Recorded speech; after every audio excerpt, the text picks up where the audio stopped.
Hello à toutes et à tous, bienvenue dans cet épisode spécial de J'ai peur donc j'y vais. Je suis Steph Blue Lips, je suis coach professionnel et je suis ravie de vous retrouver pour cet épisode spécial Podcaston. Le Podcaston, c'est quoi? C'est un événement caritatif qui, pendant 7 jours, rassemble plus de 400 podcasts qui se mobilisent pour mettre en valeur le monde associatif avec un épisode hors série. C'est une belle mobilisation et je suis très contente de pouvoir utiliser la plateforme que m'offre ce podcast pour mettre en avant une asso auprès de vous, de ma communauté. Et pour cet épisode spécial, j'ai choisi d'inviter à mon micro l'association Seuil.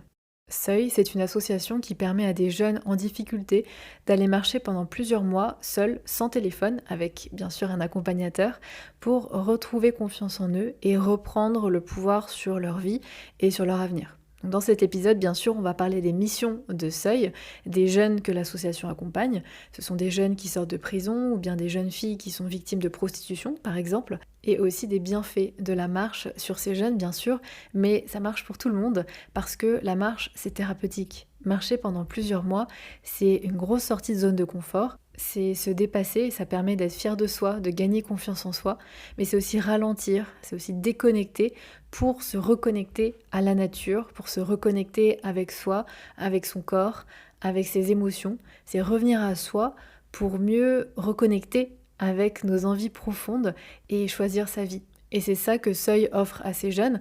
Et d'ailleurs, la devise de l'association Seuil, c'est vivre ses rêves plutôt que rêver sa vie. Bref, c'est un bel épisode qui, je pense, vous donnera envie d'aller marcher et je l'espère aussi, bien sûr, de faire un don à cette belle association, mais je vous en parlerai à la toute fin. Je vous laisse avec l'épisode. Bonjour Yves Rantard, vous êtes le directeur de l'association Seuil depuis septembre 2023. Tout d'abord, merci d'avoir accepté mon invitation sur le podcast pour participer à cet épisode spécial. Est-ce que pour commencer, vous pourriez présenter les missions ou la mission de l'association Seuil? Déjà merci de nous avoir invités sur ce podcast. Nous sommes très flattés de pouvoir parler de ce qui nous anime et de notre passion éducative. Seuil a 20 ans, en fait c'est 20 ans. Sa mission, c'est d'accompagner des jeunes mineurs, donc de 13 à 18 ans, confiés par l'aide sociale à l'enfance en France et par la PJJ, c'est Protection judiciaire de la jeunesse. Donc ce sont des jeunes sous main de justice qui pour nous, pour la plupart, des jeunes, garçons, sortent d'incarcération. C'est-à-dire que c'est un aménagement de peine et qui leur permet effectivement de sortir d'incarcération plus tôt que prévu pour marcher 3 mois, avec un accompagnant sur les chemins de Saint-Jacques ou en Italie. Alors pourquoi les chemins de Saint-Jacques? Parce que l'hiver, il n'y a que le chemin de Saint-Jacques qui permet, d'accueillir dans des gîtes de pèlerins, contrairement en France où c'est fermé, dès octobre, novembre et ça ne rouvre qu'au printemps. Et donc ça permet de bien baliser et de rencontrer aussi dans les gîtes beaucoup de pèlerins du monde entier. En ce moment, c'est tout à fait intéressant d'ailleurs, cet hiver, c'était essentiellement des Coréens, du sud naturellement, qui, marchaient sur le chemin de Saint-Jacques. Et donc du coup, il y a une communication qui se fait, non verbale, j'ai l'impression, entre ces jeunes qui viennent en général, des cités et les Coréens et Coréennes. Donc voilà pourquoi nous partons sur le chemin de Saint-Jacques depuis 20 ans. Donc il marche, qu'il pleuve, qu'il vente. Qu'il pleuve, qu'il neige, d'ailleurs, à Noël, certains ou certaines d'ailleurs qui parce qu'on prend aussi, quelques jeunes filles, on en parlera après, ont fait des bonhommes de neige après Saint-Jacques-de-Compostelle parce qu'il y avait de la neige. Voilà, tout à fait. Et donc ils vivent dans des conditions tout à fait, difficiles. Et alors ce qui est intéressant, c'est qu'on parle souvent d'assister trop les jeunes quand ils sont placés dans des foyers, ce qui est pas faux en soi. Nous, en fait, c'est eux qui décident de partir. C'est eux qui décident de marcher 25 kilomètres, 30 kilomètres par jour et en 3 mois, ils réalisent 1 800 kilomètres. Mais c'est vraiment de leur propre liberté. C'est-à-dire qu'on leur donne la liberté de choisir un séjour de rupture de 3 mois avec un accompagnant ou une accompagnante et c'est unique en France, ça, de cette prise en charge de 3 mois au long cours, de façon individuelle. Et donc, c'est tout à fait intéressant de les confronter à leur liberté dans la réalité de la marche. Et surtout après une expérience, en prison, en lieu fermé, c'est complètement à l'opposé finalement de leur donner cette liberté d'être à l'extérieur et d'avancer.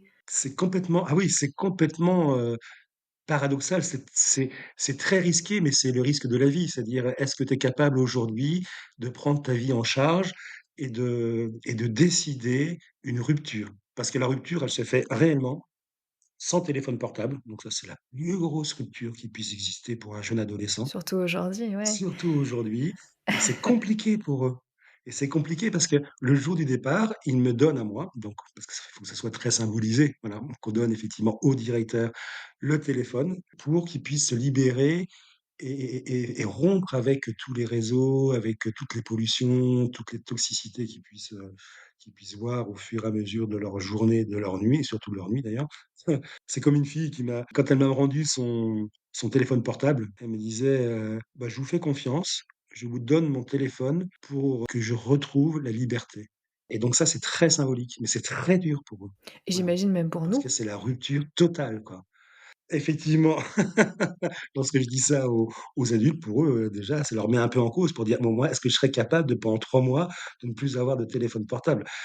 Oui, c'est possible, bien sûr que c'est possible. Même des jeunes qui sont d'incarcération ou qui ont, des parcours cabossés, ce sont tous les jeunes de l'ASE, qui ont été placés depuis quasiment, leur naissance, qui sont passés de foyer en foyer, et donc là, c'est rompre avec, toute enfin, leur zone de confort.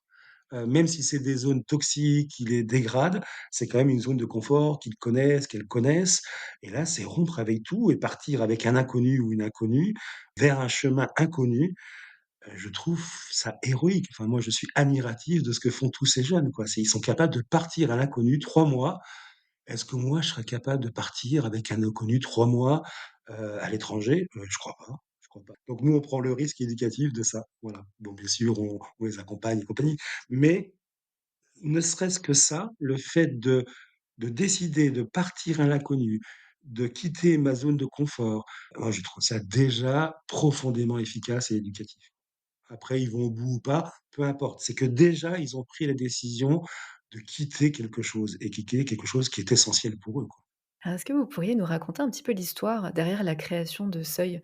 Parce que je sais que le fondateur de l'association, Bernard Olivier, a eu l'idée de Seuil alors que lui-même marchait, sur le chemin de Compostelle. Est-ce que vous pourriez nous en parler un petit peu? Effectivement, ça incarne vraiment Seuil, c'est le passage de l'obscurité à la lumière, de la mort à la vie. Pourquoi? Parce que Bernard Olivier, qui était journaliste, qui est toujours vivant, hein, d'ailleurs, hein, il a plus de 80 ans, il est encore très vert, plein d'idées, plein de projets. À 60 ans, à sa mise à la retraite du journalisme, il était veuf, il avait des grands-enfants, 2 je crois, et s'est senti complètement inutile, mis au rencard de la société, bon à rien, vieux, vieillard, et il a voulu se suicider, et naturellement, ça n'a pas fonctionné. Mais il était au bout du rouleau, c'est-à-dire que plus rien n'avait de sens pour lui. Il était à la fin de sa vie. Or, il sentait qu'il avait quelque chose, encore à vivre, mais il ne trouvait pas. Et un de ses amis lui dit: «Tiens, voilà, pars, sur le chemin de Saint-Jacques. Tu as rien à perdre de toute façon puisque tu as voulu mourir. Au moins, voilà, si tu meurs, tu mourras sur le chemin, voilà, mais au moins essaie quelque chose». Et donc il est parti sur le chemin de Saint-Jacques, non pas pour des raisons, spirituelles, mais pour des raisons, de survie quelque part. Comme beaucoup d'ailleurs, de pèlerins qu'on rencontre à Saint-Jacques. On part pas à Saint-Jacques-de-Compostelle par hasard. Voilà, ça faut le savoir. Alors lui, après 3 semaines de marche, il s'est rendu compte que son corps n'était pas un corps de vieillard, mais qu'il a retrouvé la force, juvénile, j'allais dire, c'est ce qu'il dit, hein, très, très bien, et qu'il se sentait en pleine forme. Et quand vous marchez effectivement, 30-40 kilomètres par jour, bien vous retrouvez une forme physique, mais incroyable, beaucoup plus que dans les salles, de musculation, quoi. Voilà, et du coup les 5 sens que vous avez, bah, commencent à s'ouvrir et vous recommencez à vous émerveiller de la vie, de l'eau froide, d'un bout de fromage, enfin, et de retrouver vraiment les sensations d'énergie vitale qui étaient en lui, mais qui étaient, limitées et parce qu'on l'a mis à la retraite, quoi, tout simplement. Et alors, il a rencontré sur ce chemin une association belge qui, emmenait des jeunes délinquants. Il y avait un éducateur pour 2 jeunes. Il les a rencontrés et ça l'a émerveillé, et de ce fait-là, il s'est dit: «Voilà, ma vie sera effectivement de créer une association pour prendre des jeunes délinquants incarcérés sur le chemin de Saint-Jacques». Voilà comment est né Seuil. C'est-à-dire que Bernard Olivier a choisi la vie pour la transmettre à des jeunes en difficulté, et c'est ce qui l'a sauvé, en fait, profondément. Et donc nous, on est toujours dans cette démarche de proposer un chemin de vie, et de sortir des chemins morbides et un peu criminogènes, quoi, voilà, à tous les jeunes qui demandent. Mais ça demande effectivement une motivation première. C'est pour ça que la procédure d'admission, elle se fait très simplement. C'est le jeune qui choisit de partir. Donc moi, je ne fais qu'accompagner son désir, parce que déjà le désir, c'est essentiel, parce que ces jeunes-là ont plus de désir. Pourquoi? Parce que, bah, ils ont tellement été trahis, blessés, martyrisés et donc cette souffrance-là, eh bien, elle reprend sens quand vous commencez à marcher. Et c'est dur pour eux de marcher, parce qu'on s'imagine que quand on a 13, 15 ans, 16 ans, on est en pleine forme. Ce qui était le cas des générations avant, parce qu'on jouait au foot, on faisait du vélo, je sais pas quoi. Eux, pas du tout. C'est-à-dire que ce sont des sédentaires. Alors ils sont sédentaires du fait du trafic de drogue et de différents réseaux. Et donc, ils ne sont plus sportifs. Donc, physiquement, leur corps est un corps de vieillard, en fait, même à 15 ans. Et donc, du coup, ils reprennent possession de leur corps par la lenteur du chemin et au quotidien. C'est en fait l'éloge de la lenteur. On en parle beaucoup aujourd'hui, l'éloge de la lenteur. Mais nous, c'est vraiment ça. C'est-à-dire que 25-30 km par jour, les 3 premières semaines, c'est vraiment une très grande souffrance. C'est que les muscles ne sont pas faits pour ça encore. Donc il faut les préparer et c'est là où c'est très compliqué les 3 premières semaines parce qu'ils souffrent dans leur corps et après tu te dis: «Mais qu'est-ce que je fais là?» alors que tu as choisi librement de le faire. Donc c'est comment remotiver sur ce que tu as décidé de faire et donc parce qu'on peut pas marcher à leur place, quoi. Voilà, c'est il y a pas de magie, c'est ta volonté et donc c'est une formation, une rééducation de la volonté pour dire: «Voilà, tu as choisi, tu peux y aller, mais tu peux arrêter aussi» et c'est redoutable ça, d'avoir le choix parce qu'ils ont tellement été assistés tout le temps, qui n'ont vraiment jamais choisi, quoi. Même même leur état de vie, j'allais dire, bah, ils sont rentrés dans la délinquance ou ils sont rentrés dans les réseaux de prostitution de façon assez naturelle, en fait, sans choisir réellement et c'est là où c'est compliqué. Parce qu'aujourd'hui, on va leur demander au seuil, justement, d'où le seuil, au seuil de leur majorité, eh bien, de choisir leur vie et que leur vie, ils peuvent la choisir, ils peuvent la rendre belle malgré tous les traumatismes parce qu'ils sont polytraumatisés, hein. Les gens qu'on reçoit à seuil, c'est ceux qui ont épuisé tous les parcours d'insertion, d'accueil et ils ont tout mis en échec quasiment. Donc c'est vraiment une dernière bouée de sauvetage, j'allais dire, mais qu'on leur donne à eux. On leur donne la bouée, après ils la prennent ou la prennent pas et donc le chemin leur permet de reprendre possession en fait de leur vie, de leur corps, de leurs sensations, de leurs émotions, d'essayer de faire une anamnèse, j'allais dire, c'est ce qu'on dit en psychiatrie, une anamnèse, c'est-à-dire reprendre toute leur vie et puis d'en faire un joli bouquet, voilà. Alors c'est compliqué parce qu'il y a beaucoup de ronces et ça fait mal quand on prend les ronces, quand on prend des roses et compagnie, on ne sait pas comment les prendre, quoi. Avant avant de sentir une rose, bah, on se pique, quoi, voilà et donc là, ils vont se piquer pendant 3 mois, mais le but, c'est qu'après, bah, ils puissent faire un beau bouquet de leur vie, quoi, voilà et d'offrir à leurs parents, après 3 mois, ce bouquet et ça, ils sont très fiers. Il y a un jeune qui disait: «Je suis parti comme un blaireau et je suis revenu comme un héros» et c'est vrai parce que sur le chemin, comme ça, il est très connu, eh bien, ils sont, félicités, ils sont, admirés, mais pour une fois, ils sont pas admirés pour ce qu'ils font de mal ou je sais pas, ils sont admirés par ce qu'ils ont fait. Voilà, j'ai fait 1 800 kilomètres pour quoi. leur Voilà et courage. c'est moi qui l'ai réalisé. Et c'est la première fois qu'ils vont être valorisés pour ce qu'ils font dans la durée. Parce que 3 mois, aujourd'hui, c'est compliqué, quoi. Parce qu'on zappe tout le temps, on a envie de faire des choses tout le temps, à droite et à gauche. On se pose pas. Là, on se pose tous les jours. Et tous les jours, il faut repartir dans le pluie, dans la neige, en ce moment, avec les chaussures mouillées. Mais c'est héroïque ce qu'ils vivent, quoi. Je rebondis sur ce que vous disiez sur la lenteur. Je trouve que c'est particulièrement difficile aujourd'hui. On est dans une société où tout va vite, on a l'information vite, on veut aller que ça aille vite, et tout est comme ça. Et donc je trouve que c'est particulièrement difficile de changer complètement ça et de partir à l'opposé et d'être dans cette lenteur. Et je pense que pour beaucoup, et je m'inclus moi-même dedans, on est tellement stimulé, tellement en train de faire des choses, tellement en train de penser à des choses, de créer des choses ou de recevoir de l'information, constamment par nos téléphones, par l'ordinateur et cetera, que se retrouver dans cette position de rien, de où finalement il y a toute la place pour nos pensées. Et d'ailleurs je lisais dans un des journaux d'un des jeunes qui a bénéficié, le fait d'être confronté à ses pensées. C'est quand même pas évident. pour n'importe qui, on a souvent tendance parfois à vouloir éviter des pensées, difficiles ou et là, le fait de se retrouver seul face à ses pensées, où on a tout le temps de penser, ça doit être aussi un sacré défi. C'est un gros défi et ça peut être explosif aussi. Ça peut être explosif parce qu'effectivement, si vous relisez toute votre vie, surtout quand vous avez été, traumatisé, ça peut être explosif, donc on peut faire un déni et c'est pour ça qu'ils font très souvent un déni, en fait, de toute leur vie, mais que là, ils sont obligés, non pas de façon extérieure, mais par la solitude, par le silence, parce qu'il y a des moments de long silence sur la marche.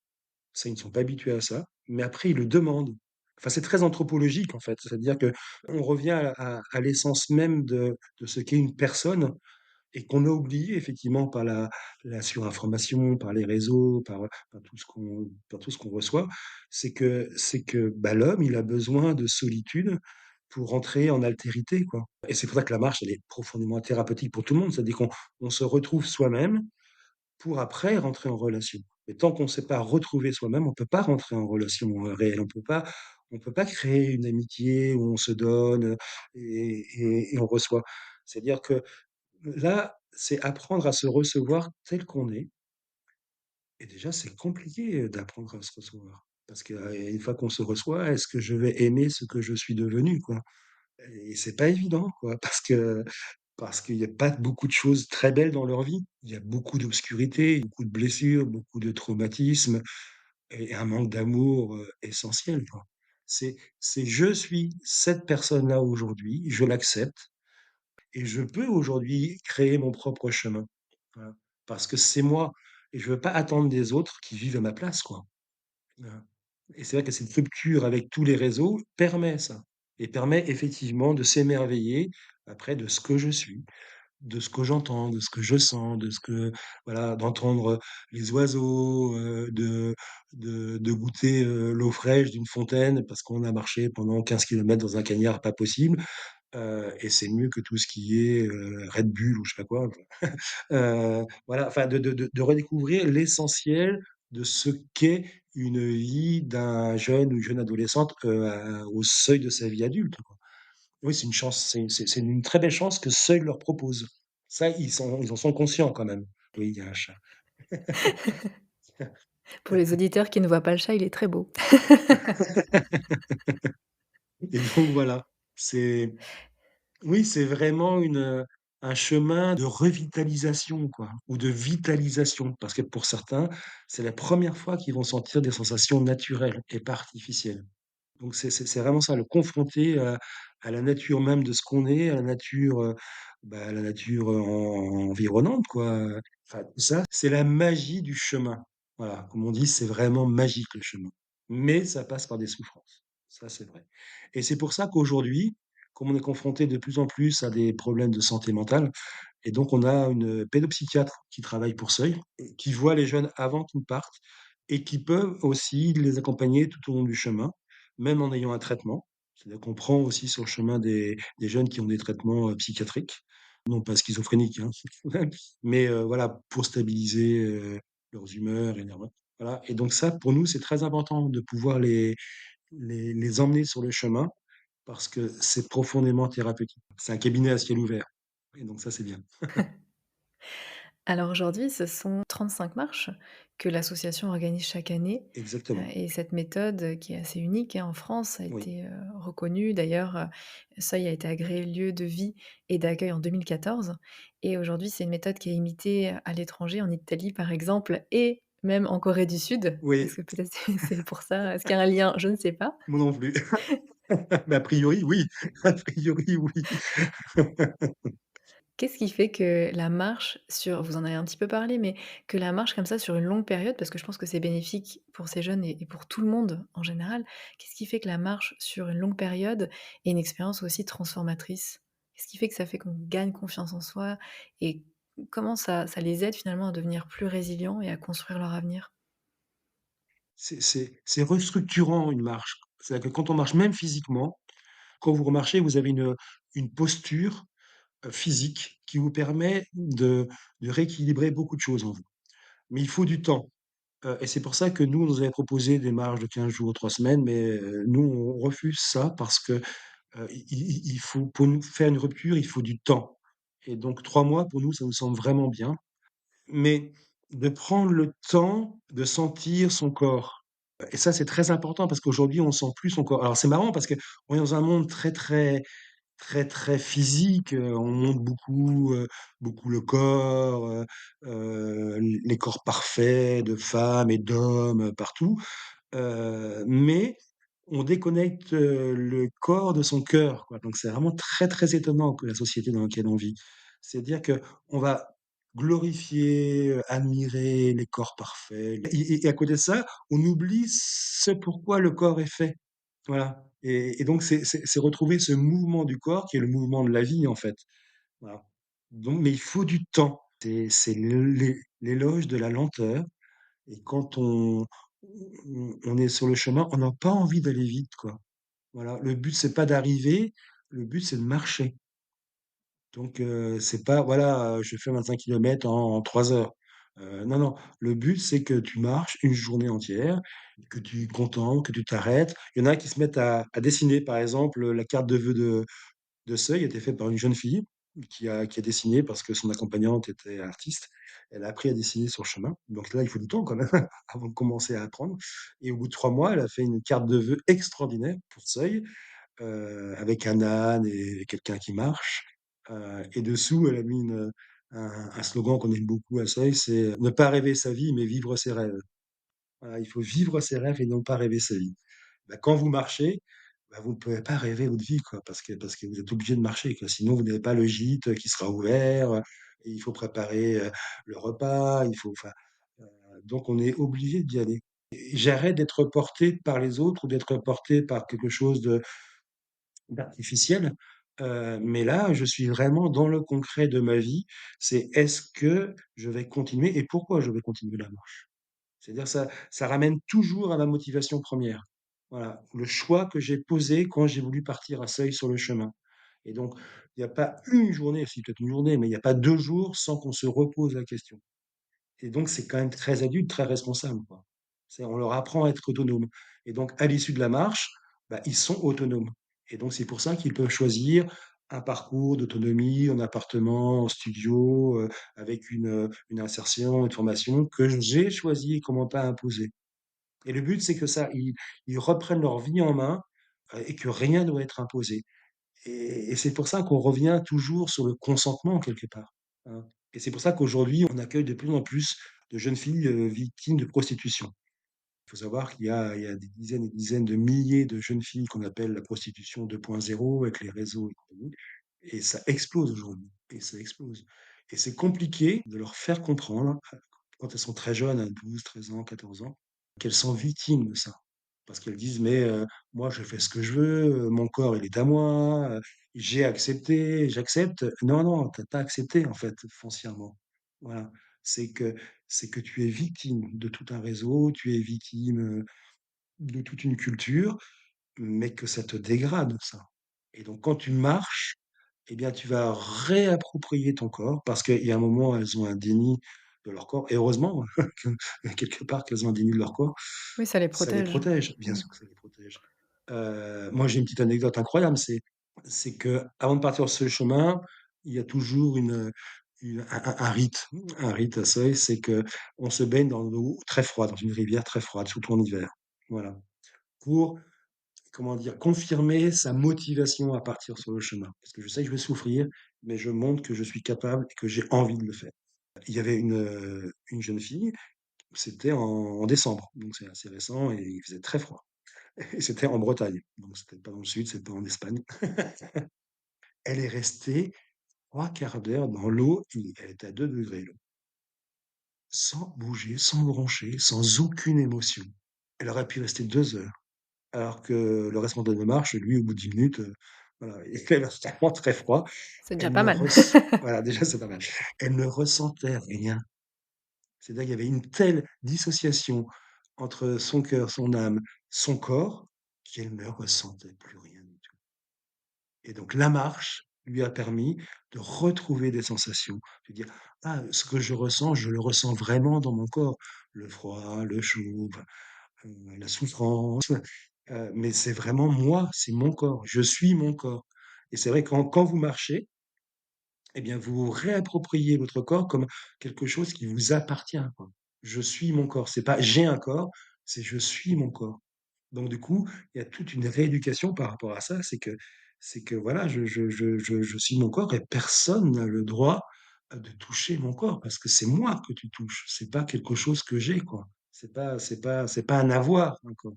C'est je suis mon corps et je suis ce que je suis et maintenant je ne veux plus, bah, être prisonnier des autres, quoi. Voilà. Voilà, je veux plus être esclave des autres parce que je suis ce que je suis, quoi, avec mon corps. Et mon corps, personne n'a le droit de le toucher, quoi. Voilà. C'est vraiment se réapproprier ça et se réapproprier le don, bah, qu'on peut faire avec son corps. Voilà, mais que c'est moi qui décide. Vous voyez? Et ça, c'est vraiment une problématique nouvelle à laquelle on est confronté. J'ai énormément de demandes. J'ai un tiers des demandes qui viennent, des services sociaux pour des jeunes filles dans la prostitution. Pour clarifier, quand vous parliez de prostitution 2.0, On commence toujours par les loverboys. Voilà, les loverboys, c'est leurs petits copains, de 15 ans qui en même temps dealent. Mais là, il y a beaucoup moins de risques quand vous commencez à prostituer votre minette, quoi, j'allais dire, je sais pas comment dire, voilà, à ses copains. Et puis après, on les met sur des réseaux, non pas des réseaux physiques, mais des réseaux. C'est très facile, hein. Vous pouvez taper quelques réseaux à Paris, en 5 minutes, vous avez quelqu'un, quoi. C'est hallucinant. Ils louent, des Airbnb, et du coup, ils passent de Airbnb en Airbnb, mais elles sont esclaves, quoi, vraiment. Non pas d'un maquereau en tant que tel comme avant, mais de leurs petits copains, quoi. la Voilà. frontière est mince. C'est dramatique, quoi. C'est dramatique et ça dure pendant des semaines et des semaines. Enfin, elles sont prisonnières de Airbnb, il y a même un jeune qui est toujours présent pour éviter qu'elles partent et après une semaine, vous imaginez dans quel état elles sont, quoi. Voilà et pour gagner très peu d'argent parce qu'on leur promet, et en fait, c'est archi faux. Oui, c'est le lover boy qui gagne tout, quoi. Voilà et ça explose. Vraiment, ça explose. Et comment le lien est fait entre ces jeunes filles et vous? Ah, ça se fait par les services sociaux. Qui repèrent du coup ces, Absolument, tout d'accord. à fait et ça se passe dans les foyers, ça se passe un peu partout, quoi. C'est pas parce qu'il y a toujours cette aspiration à être aimé, à être désiré, au début, ils jouent là-dessous. Voilà, c'est très facile, quoi. Bah oui, vous parliez de manque d'amour. Ce sont des proies très faciles, quoi. Il suffit de dire: «Voilà, mais tu vas voir, tu vas être aimé et compagnie». Bah, du coup, c'est ce à quoi elles aspirent. Comme elles n'ont jamais été aimées, elles savent pas ce que ça veut dire d'être aimées et donc du coup, ils s'imaginent que d'être aimé, c'est ça.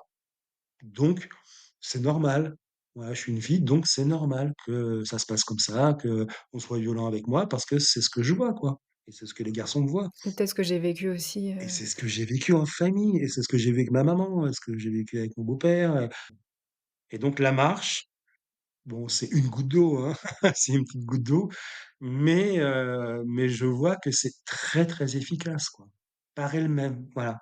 C'est se réapproprier son corps par la marche. et oui, parce que je trouve ça incroyable de pouvoir se prouver qu'on peut.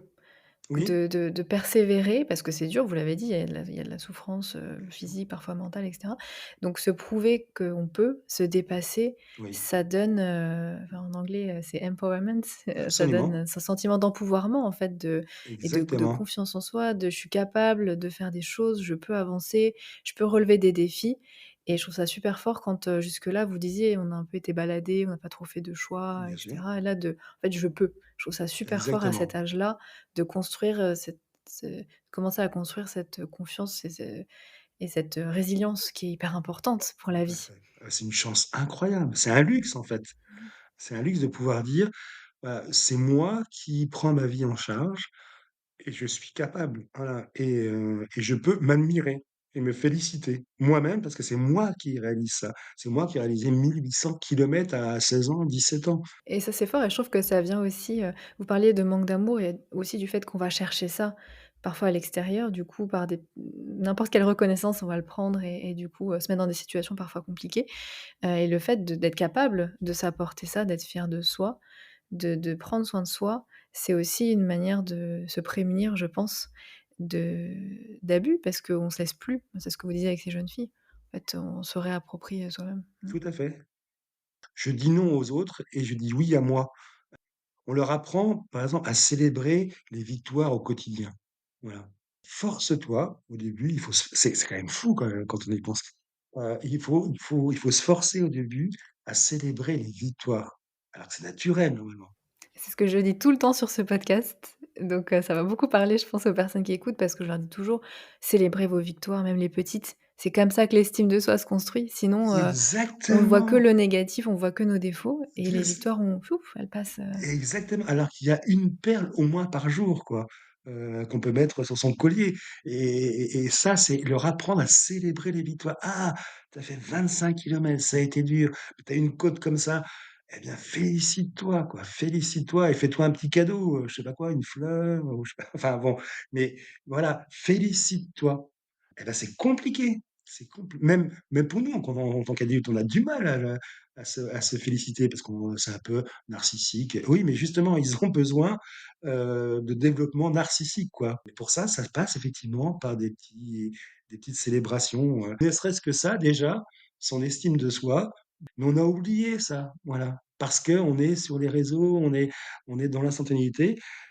et je pense qu'on a aussi l'habitude de chercher cette approbation ou ces choses-là à l'extérieur. Je pense, ça vaut pour n'importe qui de chercher de son patron, de chercher de son partenaire, plutôt que faire ce travail pour soi parce que c'est plus dur, en réalité, de le faire pour soi que de le recevoir de l'extérieur. Mais le problème, quand on le reçoit de l'extérieur, c'est que c'est fragile et qu'on en est dépendant. On est Et toujours déçu. On est toujours déçu parce qu'on vit toujours sur le regard des autres, en fait.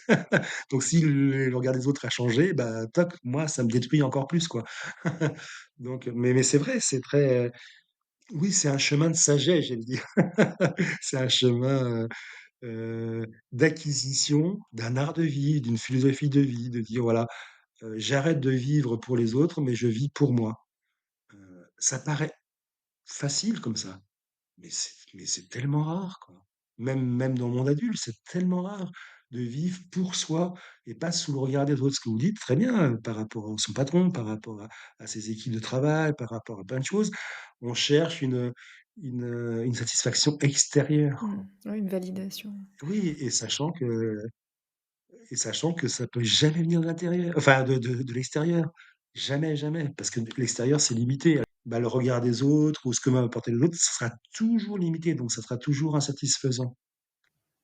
Je trouve ça intéressant ce que vous dites sur la sagesse, parce que je lisais du coup les journaux de marche sur le blog de Seuil et il y avait beaucoup de phrases que j'ai trouvées très sages, que j'ai trouvées très impactantes et notamment une qui a été écrite par un jeune, alors son initiale c'est F et qui m'a beaucoup touchée et que je voulais partager pendant cet épisode. Il écrivait, alors je cite: «J'ai aussi remarqué que le poids de mon sac pouvait être comparé à la charge que la vie m'impose sur les épaules et au fil du temps, que le poids se dissipe». Et ça m'a vraiment, remué cette phrase, ce qu'il a écrit. Je trouve ça super beau et j'imagine qu'il tire énormément d'enseignements, même au quotidien, de petites perles comme ça. Et j'incite du coup les auditeurs et auditrices à lire les journaux, en tout cas les récits de ces jeunes. D'ailleurs, c'est intéressant parce qu'il y a 2 points de vue, celui du jeune et celui de l'accompagnant et c'est marrant parfois de comparer aussi leur perception d'un même événement quand ils se prennent un peu le bec et cetera. Je trouve ça Tout super, à fait, absolument. Je vous invite vraiment à les voir parce que c'est les marches au quotidien de Seuil avec des jeunes, bien incarnés, réels, et qui disent, sans filtre, parce qu'on ne filtre absolument rien et donc on ne fait que les retranscrire sur le blog. Voilà, ce qui est envoyé chaque jour. Il n'a aucune obligation, d'écrire son blog.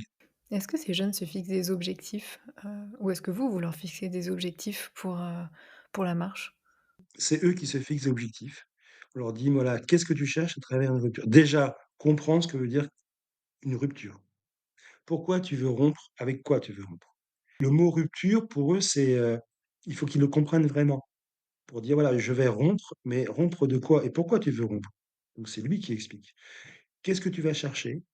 Un, deux, trois objectifs, voilà, qui peuvent changer au fur et à mesure de la marche. Donc le but, c'est qu'ils reviennent sur des choses très, très terre. C'est-à-dire, voilà, je vais essayer de comprendre pourquoi je suis violent. Voilà. Pourquoi je n'arrive pas à maîtriser ma violence? Pourquoi je mets à mal tout ce qu'on me propose? Des choses vraiment ça, enfin, c'est vraiment des questionnements existentiels, en fait, hein, qui se posent et voilà. donc des objectifs après, mais ça peut changer au fur et à mesure des choses. Mais c'est vraiment très, très profond et très simple. Ou alors qui disent: «Voilà, moi j'ai envie de me prouver que je suis capable, voilà, de ne pas avoir de téléphone. Voilà. Je suis capable de pas, fumer du cannabis pendant 3 mois». Ah oui, parce qu'ils ont pas le droit de fumer? Cigarettes ou autre? Si, ils peuvent fumer des cigarettes. OK. Pour ceux qui fument, oui, voilà. Parce qu'ils ont un peu d'argent de poche, pas seulement pour acheter des cigarettes, mais pour acheter des cartes postales, parce que tous les 10 jours, ils ont une pause et là, ils peuvent faire un cinéma, ils peuvent faire, je sais pas quoi, avec leur accompagnant. Parce qu'ils ont un budget à gérer par jour. Voilà.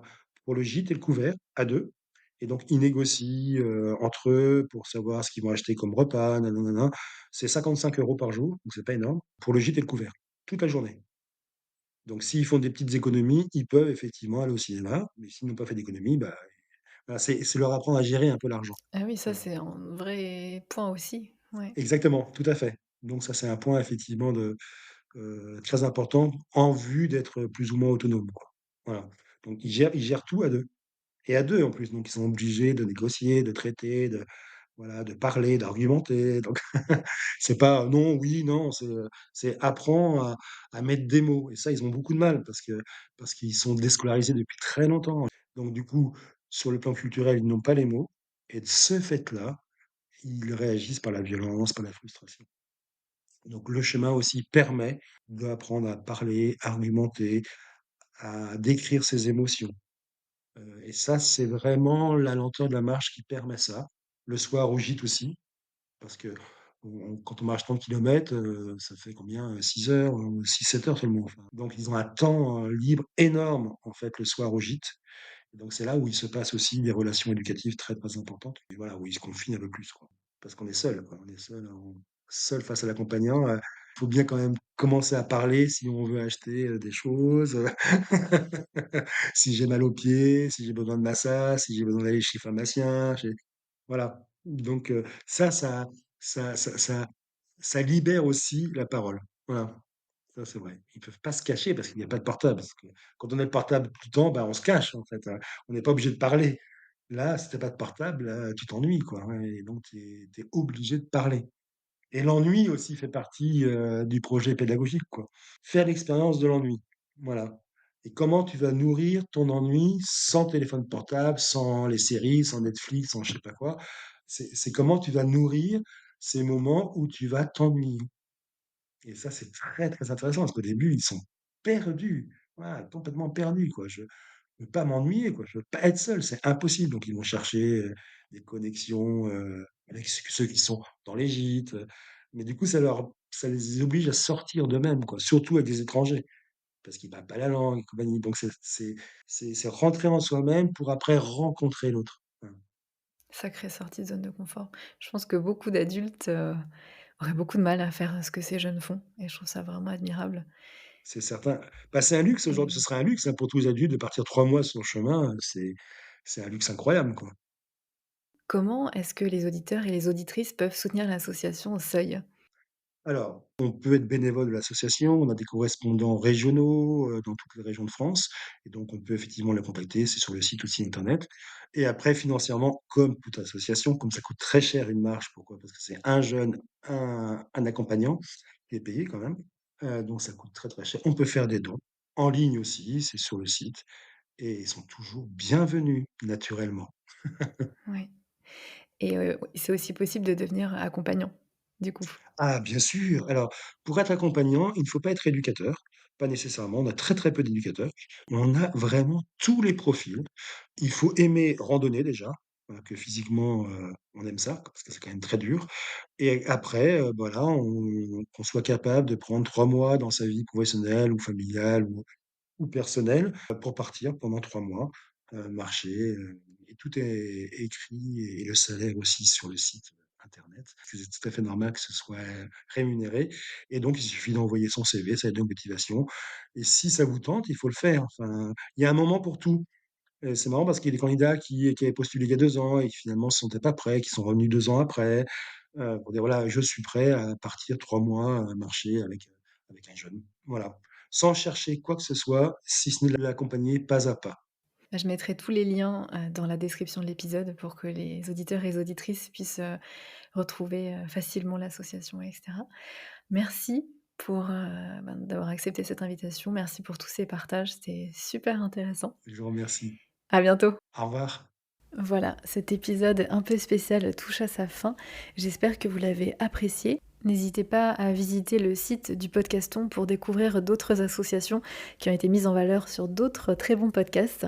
Et bien sûr, si vous en avez la possibilité, n'hésitez pas à faire un don à l'association Seuil pour leur permettre d'aider encore plus de jeunes qui sont au seuil de leur vie d'adulte. Vous pourrez retrouver tous les liens dans la description de cet épisode. Je vous remercie d'avance pour eux et je vous retrouve très bientôt pour un nouvel épisode de J'ai peur donc j'y vais. Ciao!